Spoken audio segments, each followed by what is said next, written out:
Buzzword जो इस वक्त का है वो है बिटकॉइन ईटीएफ्स। तो क्यों बिटकॉइन का जो ये ईटीएफ का जो ये मॉडल है, इसको यूएस ने अप्रूव किया फाइनली, और ये इतना बड़ा होता जा रहा है कि इसके अंदर बिलियन डॉलर जो है एंटर कर रहे हैं। दुनिया की बड़ी बड़ी ब्लैक रॉक, फिडेलिटी जैसी कंपनीज जो है वो बिटकॉइन ईटीएफ लॉन्च कर रही हैं। आखिर बिटकॉइन ईटीएफ होता क्या है और आप इस डेवलपमेंट को कैसे देख रहे हो, और क्या ये पूरी दुनिया में रिपीट होने वाला है कि हर दुनिया के अंदर जो हर बड़ा जो फाइनेंशियल जायंट होगा, हर देश के अंदर जो फाइनेंशियल जायंट होगा, वो अपना बिटकॉइन ईटीएफ लॉन्च करेगा? How you are looking at this development? देखिए, जब बिटकॉइन ईटीएफ पहली बार अप्रूव हुआ था तो मुझे बहुत हंसी आई थी। हंसी इसलिए आई थी कि ये वो लोग हैं बिटकॉइन ईटीएफ को अप्रूव करने वाले जो पिछले 15 साल से बिटकॉइन को गालियां निकाल रहे थे। चाहे वो जेपी मॉर्गन बैंक का चेयरमैन हो, जेमी डायमंड, चाहे इवन ब्लैकस्टोन के अर्लियर जो लोग थे, अधिकतर कमर्शियल और फाइनेंशियल कॉरपोरेशन जो थे वो बिटकॉइन के बारे में कोई अच्छी बात नहीं करते थे।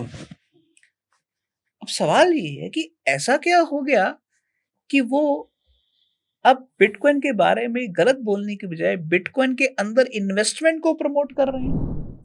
ईटीएफ का मतलब क्या होता है? एक्सचेंज ट्रेडेड फंड, यानी कि एक ऐसा फंड जिसका एसेट सिर्फ बिटकॉइन है, और उस फंड को उन्होंने शेयर्स में तब्दील कर दिया, और वो शेयर्स लोग मार्केट में खरीद और बेच सकते हैं, और उन शेयर्स की वैल्यू आपके एसेट की वैल्यू के अप और डाउन जाने से निर्धारित होती है। अब ये क्यों किया? ये इसलिए किया कि आम जनता को बिटकॉइन समझ में नहीं आता, खासकर उसकी प्राइवेट की, पब्लिक की कैसे मैनेज करनी है, बिटकॉइन का प्राइस अभी अप जाएगा या डाउन जाएगा, ये लोगों को समझ में नहीं आता। और दूसरा, आपके पास फिएट करेंसी है, डॉलर या रुपी, तो इसको कैसे बिटकॉइन में कन्वर्ट करना है, इसके लिए एक्सचेंज पर डिपेंडेंस है। तो बहुत सारी जो आम जनता है जिनके पास पैसे हैं, वो उनको ये सब चीजें समझ में नहीं आती हैं। तो सरकार को, खासकर जो बड़े फाइनेंशियल कॉर्पोरेशन जैसे ब्लैकस्टोन की बात की, फिडेलिटी की बात की, ऐसे प्लेयर्स को लगा कि यार ये बहुत बड़ी अपॉर्चुनिटी है, लोग सीधे बिटकॉइन में घुस नहीं सकते, क्यों ना हम उनको इनडायरेक्ट बिटकॉइन का एक्सपोजर देके कोई फाइनेंशियल इंस्ट्रूमेंट बना लें जिससे हमारा फायदा हो, हम अपनी कमीशन खाएं। तो उन्होंने बना दिए बिटकॉइन ईटीएफ। और बिटकॉइन ईटीएफ इस तरह का प्रोडक्ट है जैसे आपके म्यूचुअल फंड है, कि आपने एक म्यूचुअल फंड में 10 लाख रुपए लगा दिया, तो 10 लाख रुपए आगे जो म्यूचुअल फंड मैनेजर है वो एचडीएफसी में लगाएगा, रिलायंस में लगाएगा, टीसीएस में लगाएगा, इन्फोसिस में लगाएगा, स्विगी जोमेटो में लगाएगा, किस इक्विटी में लगाएगा आपको नहीं पता। आपको पता है कि यार इसको 6 महीने बाद, 3 महीने बाद मुझे एक पॉजिटिव 6, 7, 10, 15, 20% रिटर्न आएगी। तो ठीक उसी तरह से यहां पर वो इक्विटी की बजाय वो बिटकॉइन से उसको रिटर्न आ रही है।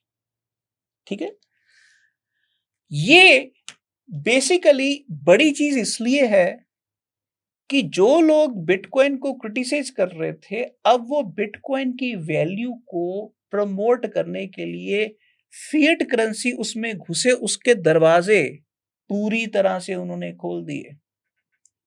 ये है हैरान करने वाली बात कि ऐसा क्या हो गया 15 साल बाद कि जिसको गालियां निकालते थे उसी को सर का ताज बना लिया। ये है कमाल की बात। और इसका कारण ये है कि 15 साल के बाद, 15 साल के निरंतर संघर्ष के बाद बिटकॉइन ने जो अपनी स्टेबिलिटी, अपनी जो सिक्योरिटी और अपनी जो डिसेंट्रलाइज्ड नेचर के कारण अपनी सस्टेनेबिलिटी साबित की है कि भाई मैं हूं टिकने के लिए यहां आया, मैं हिलने वाला नहीं हूं।